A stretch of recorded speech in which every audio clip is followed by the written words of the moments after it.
So, ang atong mensahe karon is, Jesus, take care of us. So, si Jesus, padayon na mag-atiman sa ang kanan. Kung giyon sa pag-atiman sa Ginoo from 2004 dalaward, mas labi pa gayon this 2025.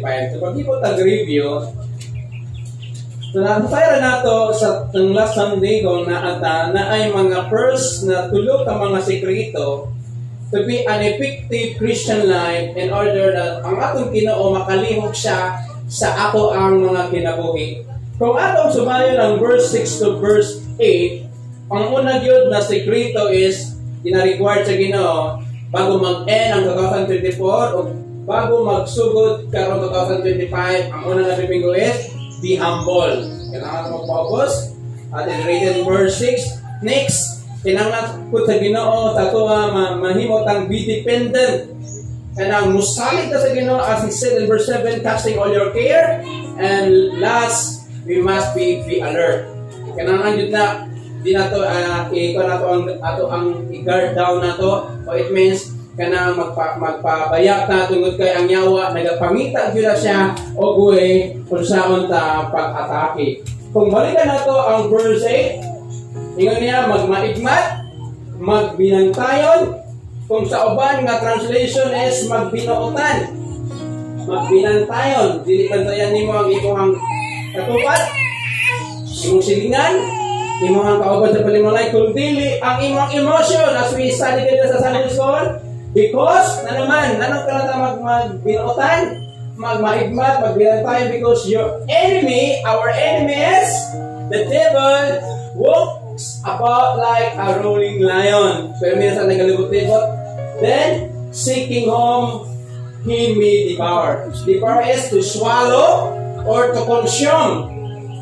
Hindi to swallow, iyak ang tulon, iyak ang kaunon. So, mga nasa, then, at sa ato ang mensahe, Jesus take care of us, na ay mga sekreto to be effective Christian life this year 2025. Are you ready? 1 Peter in chapter 5 verse 9, nagaingon ang pulong sa Ginoo, resist him, is steadfast in the faith. Dili pwede i-separate kining duha ka word. Dili pwede na imo sa lang isang badlongon, unya dili ka mahimong lig-on sa imong pagtuo. So kailangan kung mubadlong ka sa kaaway, be sure that you are steadfast or firm in your faith. Na naman, kay pag bunalan mo ang yawa, mubalos nagsipak sa imong akin. Dili ko na sa magpabaya ko. That's why, if you ato asa katubangon, kinahanglan jud na naakas imong pagtuo. Number 1 is be tenacious. Unsa man na ako nagpag-una? Ang lisod mo itong gamito, no? Unsa man na sa, para matapos nato is, ang word na tenacious, kung makita nato sa verse 9 and verse 8, it means tending. Pagkatiman nato, to keep a firm hold of something closely. Unsa ba nga ito ginagumitan karong 2025? Unsa pa ang ato ang ginatinding, ginaatiman para makapadayon ta sa ato ang pag-journey this 2025? Ang tenacious is meant not easily fall apart. Dili basta-basta kanang mabisi o bulagon. Next, hold tightly onto something or keeping an opinion in a determined way. So in the whole word, tenacious, it means being persevere. Inay mong katupad paglahutay. Importante kayo na tayo na si Jesus mo amping sa tuwa. Pero ang atong part, kinahanglan nato ang maglahutay. Kung saan paglahutay, we must to resist the devil, di mo sang badlungon, then kinahanglan nakatindog ka, nakabarong sa imong pagtuo. Resist him. Kinsa man sa imong silingan, usahay mag-away-away ang pamilya without knowing that our enemy dili imong bana, dili imong asawa, dili imong anak, dili imong igsoon, dili imong pastor, dili imong mga friends, kung dili is the devil.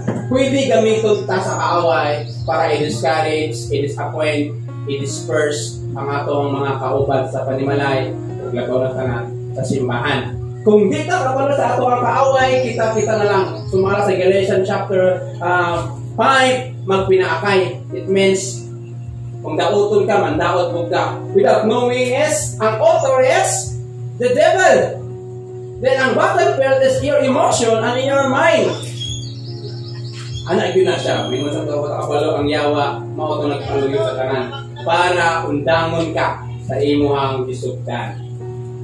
When we have humbled ourselves at ihang ginapaubos na ito atong kagalingon, at may tabo, and found our stay in God, when we have learned the secret of dependence, ang uban din isa ang pagpaubos o ang pag-depende sa Ginoo, and when we remain on our guard against the devil, we stand our ground.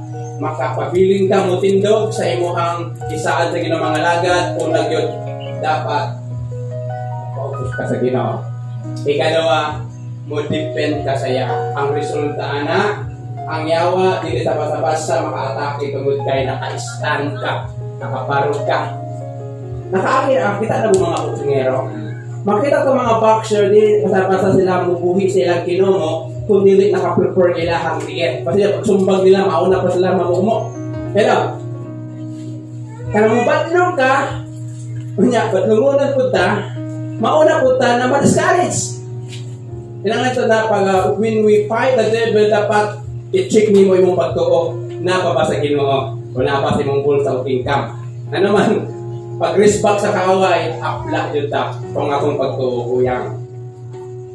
When our faith is strong, then when our confidence in God is unshaken, then alone we have turned the battle over the Lord. Kaya ato ang gihatag sa Ginoo ang atong mga problema, buot pasabot niya na ang atong mga pagtuo likon. Buot pasabot ana ang atong pagsalig dili basta-basta mairog. Kaya nagapakita na atong gisurrender ang atong mga battles. Amen? Pero kung once wala kay pagtuo, ang imong pagsalig sa Ginoo, gablibalhin, it means ikaw ang may battle sa imong problema. Ang resulta, pildi. Hello, napanato? Ang word na be tenacious, it means be persevere. For example, si David, nitindog sa before Goliath, kung nakaibalo kita sa kung kinsa kini si David, kinsa kini si Goliath. So, taas kayo, 9 feet. While kini sa pamatanon, wala experience sa gitawag nato na battle. Pero ang iyang gisaligan lang, sling. Then, lima ka bato nga pinis, represent kay Christ. Then, ang iyahang hinagipan is ang iyahang pagtuo. Dili ta maka-persevere kung wala yung kakaila sa Ginoo. Dili po rin basta-basta ako baho niya si Goliath kung wasa kaila kung kinsa niya gisaligan. Kung tanaw na to ha, higanti, kung atubang ka na kung mga problema o niya dili big-o ng imong ibarogan. Paano ka maka-advise sa uban na ikaw kinamag-advisean? Hello? Para itong punto, sa kitawag na to na be persevere o be tenacious. Then, yun sa 1 Samuel in chapter 17, verse 47, the battle is the Lord. Kanay mo problema kung imo lang masabtan, kauban dapat imo ang Ginoo. Na nang inusaran naman ka taon. Hello. Na naman imo man nang ipasaan diha at di man kaya nimo. Kung ang resulta ma-disappoint ka, ma-discourage ka, then ma-hopeless ka. Ingon, gi-remind ta sa pulong sa 1 Samuel 17:47 na kinahanglan nato ihatag sa Ginoo. Lord, di na ko kaya akong problema. Daghan kay ko bayron nun, ako'y trabaho. Daghan kay ko mga ginabati sa akong lawas. Wala ko'y mahimo para mawala ang ako ang pain na ginabati. Next is, as Moses and his people stood between the Red Sea and the armies of Pharaoh. Ingon sa Ginoo, sa Exodus in chapter 14, verse 14, the Lord will fight for you. Mas quiet. Na naman, o sa resulta kung sabaan ka kayo natin problema. Hindi ka makahuna-huna kung sa ito pagkatubang. Kinay ko na naman ang yaw-yaw. Hello? O mga tao sa palibot, ay hinahinay nagpalayo sa papo na niyaw. Ilang kagin ako. Na-instant na, nag-expect na ay mutang ka may sa tuwa, magpalayo man noon. aligugan sila, kaya naman po sila problema. So, ingat sa Bible, the Lord will fight for you. Must be quiet. Kung nakay problema, mas maayo na magpakahilong ka, itubiyan na sa Ginoo. Now, tanan na to, kung ikaw ang Israelite, unsa imong gimoon? Sa likod mo na ay mga nagasbukod ng mga sundalo.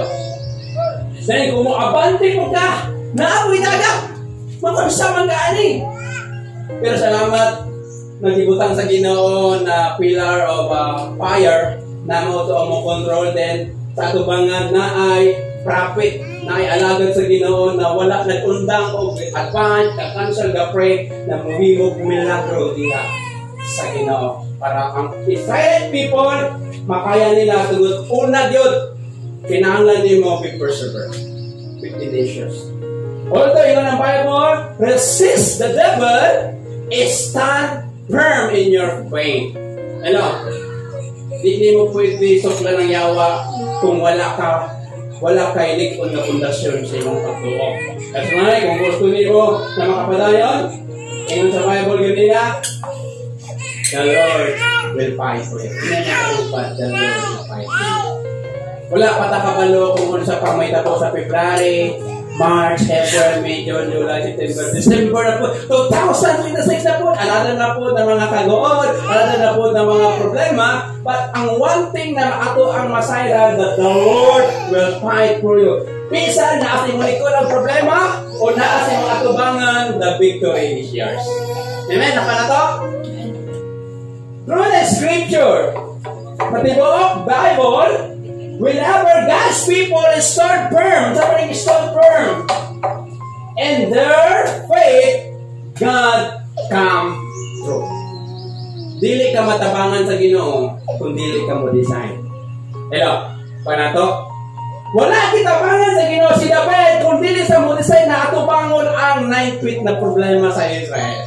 Wala po kitabangan sa Ginoo ang Israelite kung dili na atubangon ang dagat.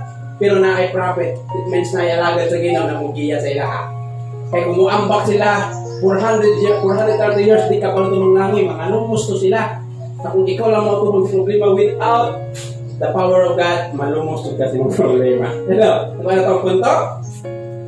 Through the scripture, kung nabasa na ito ang Bible, whenever God's people, are you God's people?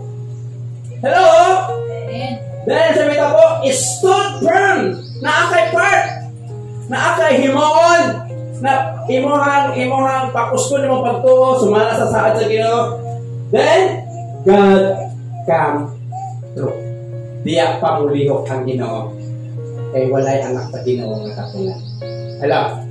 Muna ang 2 Thessalonians chapter 3 verse 10, ang dili matrabaho, dili sa mukhaon. That means, ginatabangan sa Ginoo ang mga tao, ginatabangan niya ang iyang kaugalingon. Hello? Ano ka mo diya? Number 1, nadihang may-decide sila na tiling nila ibaylo ang ilang pagtuo. First, Daniel. Kinsa ang pamilyar sa kinabuhi ni Daniel? Unsa ba ang gibuhat ni Daniel? 5 kings na agihapon siya. Tungod na asay loyalty and faithfulness sa Ginoo. Even ang mga kaaway na ganting mamala, tanong mga ingitiro. Pareho kay Daniel. Ang plano sa hari na himuon sa pinaka-head na governor, pero ang sobra 100 na mga leaders dili mo sugot. Dili man na taga-Babylon, ano siya magpipilion, dapat kita kay taga-dirita.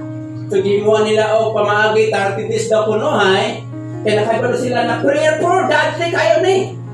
So sinita po, nagmadaog rin ang plano, pero ang Ginoo nag-intervene kay Daniel. Hello? Yung ganina, through the scripture, kung muling putin ko tayo pagtuo, God will come through. Muna yung ginilingon, God will come to the rescue. I-rescue sa Ginoo, katong mga tao na maninguha mo barong, sa ilang pagtuo, diya mo makita ang pagkagamhan sa Ginoo. Pero sa moment na magpalayo ka sa Ginoo, sa moment na di na ka musalik sa musabog ka o kaluya, pero sa mo decide ka, matingala lang ka, murag na ay kahom na mo lift up sa imo na kaya na ko ni. Sumakaya din ni ma. Taki naman na. Kanang nagpaliluya ka, wala din mo encourage sa imo ha. Wala din mo advice sa imo ha. Wala din mo praise sa imo ha. Wala din Pero sa mo decide ka na, Lord, magpalayon ko, matingala na daghan mo doon sa imo ha.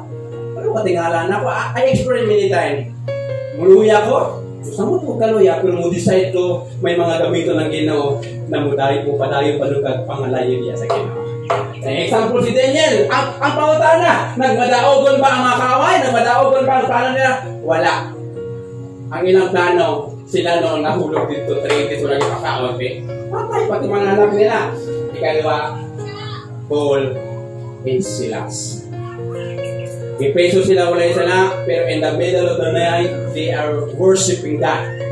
Nag-abot ang earthquake, then nagpapita kung milagro ang Diyos para mga jealous makakita ito na they are true servant of God. Kung sa gihimo nila, ang kay Daniel is nasa pagtuo. Ikalawa sila, they praise and worship the Lord. Ano yung problema ka? Instead of iyaw-iyaw, ano magkungkulo ka ng batakan-batak? Ay, po, nakilakon. Diba? Nakay problema, nakay balay ron, nagka-problema ang pamilya, yung mga financial, sa mga pag-handle sa mga palitunon, mga galastuhan. Why worship another Lord? Then imagine, naghihimo nila. Napriso sila. O, pwede sila pamatyon. According sa Roman, balao sila mga panahon. But good things, ang gihimo sa Ginoo. When the people stood firm in their faith, God come to the rescue. Tabangan sa Ginoo, sa panahon na mo decide ka na magpadayon ka. Pero sa panahon na dili ka mo decide, ang yawa noon, ang mo rescue, na padayon ka na pagkaguliyaho niya. Kung taghan ang diskaryo, tanawa, kurti ang kanta. Pero kung tanaw na ito ang ilang situation, nakakadina, ilang mga tiil, ilang mga kamot, at the same time, dagang mga sapat, ang ilang mga lawat, kagibunahan ang tao ni sila, tungkol sa ilang pagtuo sa Ginoo. Resist the devil, stand firm in your faith, do not give the devil a foothold. Kini ang mga foothold. Hello, disappointment, discouragement, despair. Mauna sila ang doors sa yawa para makasulod sa imong kinabuhi. Nasa imong decision ng Diyos. Number 2, 1 Peter 5 verse 9, knowing that the same suffering are experienced by your brotherhood in the world, that we God all grace, verse 10 and first passage, who called us to His eternal glory, ang Diyos sa tanang grasya, nagtawag kanila sa iyang walay katapusan ng himaya diha kay Kristo Jesus. Number 2, be prepared. Sa pagsugod din niyang tuiga, pinangan first, imuha dyan, maghimong decision, be persevered. Dapat maglahutay yun ka. Ilitok yun si mga ngapil, pagsalog yun. Ikadawa, anda ba kanunay? Anytime mo atake ang yawa. Amen? Anytime ma-discourage ka. Anytime ma-disappoint ka. Anytime ma-hopeless ka. Bisan pag malipay ka karon o mag-uul na po ka. That's why, be prepared. Hello? Be prepared for the persecution will come. Kung sa ilang panahon ang persecution physically, grabe ang ilang giagian, mga igsoon, wala yun naka 1/4 sa itong gagian karon. Atong gagian na, financial, emotional ang ilang, bawal magpangalagan, bawal magbasa Bible, labi na sa China, India, North Korea, Russia, ng mga ibang mga naso na ginabawalan, pero grabe kalikon ilang pagtuo. Si Apostle Paul nag-ingon kay Timothy that all those who want to live a godly life in Christ Jesus will persecuted. Kung matingala pa ka, inay mong katupad, natingala ka na problema, natingala ka, nagluya ka, kay mo design magkamangalagad. So that's why, number 1 ka sa listahan sa yawa. Kung naitok po sa panahon ng Kristo, natingala ang yawa. Ang iyang gina-atake katungod design mga lagad. Hello? As Peter, under the inspiration of the Holy Spirit, wrote these words to the early church, persecution and Christian is pretty grabe, and July 64 AD. Kung tanaw na to ang history, sa panahon ni Nero, usa sa mga emperor sa Roma, ang gihimo niya at that time, gisunog niya ang ilahang syudad. Grabe ang gibuhat. Then, di pasangin lang niya mga personalan. May pinakabasa sa Matthew chapter 5 verse 16 that you are the light of the world. Sinugod tayo, baby. Ano ningon ana pa mga utok sa emperor. Kaya ang ilang pag-asawa mga God, dili pwede sila outside in their family. So kapag may connection, no? Ang iyang asawa, adre yung igsoon, pinsan dili pwede na outside, ano man dili pwede na mahatag ang lain na authority gawa sa ilang pamilya. That's why may epekto sa ilang mga utok. So, nang realidad, ang magsuko na mag-asawa, hay na ginay mga epekto ang mga anak. Ang ilang utok. Kung tanong ka na pagka-leader, nanusunugon mo ang sunod. Then, pasangilan ng Kristong anon. Ang salita po, July 64 AD. Then, tungkol ni Ana, nasuko ang mga taga-Roma, kanimang Kristohanon, ba't lumunod din sila? Nanggihimo sa ilaha, all Christian, the result was that Christian was beaten. Nakakita Kristohanon, bunalan nilang panahon. Then, torture. Tayo mga pag-torture. Isda ang tiyan. Then, many were killed and some thrown to ang upan, ibira. Grabe, 380, grabe ang millions of Christian will die tungkol sa ilahang pagtuya sa Ginoo. Kita, tabaan nakapaluya sa tuha, napani, nabawalan ka mga lagat. Next, yes, grabe mga persecution. Then, gihimo sila na katawanan, gibutang sa arena. Then, gipangkaon sila sa mga wild, mga animal, lion, tigers, o sa diya, nagkakaon ng tao. Ang ubanes, others are boiled in the oil. Kita na-remember niyo sa disciple. Si John, the beloved. And, burn up the stick. Ito daw, sunugod sa stick. Kaya niyo na, are you going to continue to serve the Lord? Are you prefer na mayroon ani? Pasalamat sa Ginoo na naata sa Pilipinas na walang naginabuhat sa ito ang pangperno na sunukon ka sa kahoy tungkol yung pagtuo sa Ginoo. And next, pero kung sa'yo natabo, nanong padahon siya ng alagat. Padahon siya nagpadayon sa ilahang pag-serve sa Ginoo. Tungkol sa 2 Timothy 3 verse 12, nagkatulmanan ng alagat sa Ginoo will suffer persecution. And for the better part, for the 3 centuries, grabe ang dugay kayo, 300 years. Christian were persecuted until 313, the Roman Emperor Christian X issued an edict of Milan declaring that religious freedom for all faith, including Christian. So, after 313, nahimo sila, na-pray sila sa ilahang mga pagpangalagad sa Ginoo. Our hope is in the triumphant return of Jesus Christ. Until natin bubalik ang Ginoo, dili ko na muundang mga problema mag-aakot sa tuwa. So, ang akong imuunang, be prepared. Hello? Be prepared. Last verse, 1 Peter in chapter 5 verse 10, after you have suffered a while. Sabi ni Peter, no, a while. Nakita na niya, 300 AD, gitawag sa Dark Ages, na millions of Christian nagpapatay, pero suffered a while. Hindi mo kung perfect, hamtong, di kunon, o i-strengthen niya and settle you. Number 3, be assured. Unsa ba ang word na assured? It means be confident. This 2025, makalahutay ra ka. Hindi mo katupad, unsa man nakalakoy mo problema financially, makalahutay ra ka. Be prepared. Next, be assured. Be confident that dili ka pasagdan sa Ginoo. Nakalapawat na rin ka 2024 ang problema. Unsa pa kakakaroon 2025. God's love us, His purpose is allowing persecution. Ginaalaw sa Ginoo ang mga kalisod, bisan pa silang panahon, and suffering is motivated by nothing other than the perfect love for us.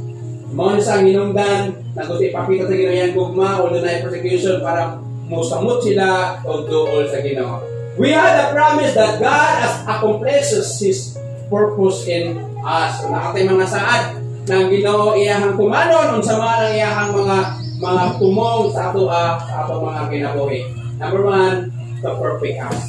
The reason sa mga kalisod para kumunta mahimot ang hamtong. Amen. to bring us to the wholeness, nothing lacking, completeness in every way. Muna ang rason anong sa mga problemahan eh. Gusto sa Ginoo na makakaton ka magpabos, gusto sa Ginoo makakaton ka na mo depende, o gusto sa Ginoo mag-preferred ka kanunay. So be assured, tutubo ang atong confidence. To confirm us from imoon taniya na may sama sa iyang anak. The idea here is to make us firm rather than being uncertain and weak. We will be resolute. It means mahimutang purposeful, resolute, and determined in our faith. Next, to strengthen us. Malaklangan be assured, be confident. He will use difficulties. Gamiton niya ang imong kalisod karon to make us stronger. Dili ka mo grow kung hayahay imong kinabuhi. Dili ka makaingon na maayo ang Ginoo kung wala ka kaagig worst day sa imong kinabuhi. Amen? Kaya gusto lang ayahay, pero may pag-abot sa problema, aplatid ka. Pero nagsugot ka sa kalisod, magsugot ka sa problema, pag-abot sa ayahay, maka-acknowledge ka, tungod ni sa Ginoo. Then, imong kinabuhi, mapaubos ka, kaya nakalibalo ka, mga Ginoo din nagkapang sa iyo. And able to face anything He allows to come in our way. And last, He established us. Iya kang establisher. The picture the Greek means for us here is a condition that is not shaking. It means not trembling or dili mahuyog, but seated and firmly founded. And finally, Jesus take care of us. Number 1, be humble. Paubos na. Kasi nagigikon ka, ginahintutod ka, ginagikaminusan ka, just humble. Don't say a words. Maningon sa Exodus 14, verse 14, the Lord will fight for you. Be quiet. Next, be dependent. 1 Peter 5, verse 7, casting all your cares, means burden, and He will cares for you. Be alert. Alert, it means alert is a mentally calmly. If imong mental, yung sa problema, anong ka, kalmado lang ka, muna tawag na be alert. Be persistent or tenacious, maglahutay ka, anda ka kanunay, o be confident. Magkatindog ka mga igsoon. Taas pa kayo ang labangon bago maurot na ito, maabot ang 2026. Wala ta kabalo sa may tabo. Pero ang sure na ito, nakibalaan na ito, dili sa pasagdan sa tingao. Sa ato kaluyahon, sa ato mga problema, ayaw kalinti na naay Diyos na nagahulak. Ingaw ganina, when the people of God stood firm in their faith, God came to the rescue.